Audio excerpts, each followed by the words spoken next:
Globalisation शायद खत्म नहीं हुआ है, लेकिन आत्मनिर्भरता यानी आत्मनिर्भर भारत की जरूरत अब पहले से कहीं ज्यादा बढ़ गई है। प्रधानमंत्री मोदी ने हाल ही में अपने संबोधन में इसी संदेश को सामने रखा। ट्रंप सरकार की नीतियों से भारत को लगातार झटका लग रहा है। अमेरिका ने H-1B वीजा पर सख्ती बढ़ा दी है और भारतीय ही सबसे ज्यादा प्रभावित हैं, क्योंकि लगभग 17% H-1B वीजा भारतीयों को ही मिलते हैं। इसके अलावा अमेरिकी सरकार ने भारतीय निर्यात पर भारी टैरिफ लगाए हैं और चाबहार पोर्ट से जुड़े समझौते भी रोक दिए हैं। सिर्फ अमेरिका ही नहीं, चीन और यूरोप से भी दबाव बढ़ रहा है। चीन हमें दुर्लभ धातुओं पर निर्भरता याद दिलाता है और यूरोप भी इमिग्रेशन पर कड़े कदम उठा रहा है।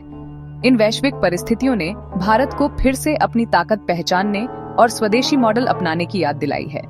मोदी जी ने कहा, अब हमें आदत डालनी होगी कि हमारी जेब में रखा सामान, हमारी कारखानों से निकला माल सब भारतीय हो।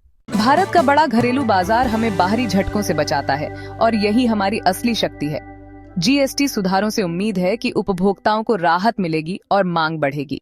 लेकिन असली चुनौती है अनुसंधान और नवाचार यानी R&D। दवा उद्योग से लेकर रक्षा तक भारत आज भी विदेशी तकनीक पर निर्भर है। निजी क्षेत्र की ओर से रिसर्च पर खर्च बहुत कम है। यही वह जगह है जहां सरकार और उद्योग दोनों को बड़ा कदम उठाना होगा।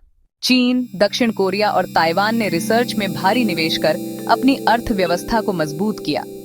भारत के लिए अब कोई और रास्ता नहीं है, हमें भी यही करना होगा। बाहरी अनिश्चितताएं बढ़ रही हैं, लेकिन यही समय है अवसरों को पकड़ने का। दुनिया बदल रही है, ग्लोबल व्यापार खिसक रहा है। ऐसे में भारत को प्लान B, C और D सब तैयार रखने होंगे।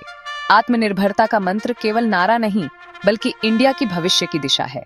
अब वक्त है कहने का, हेलो स्वेडशी।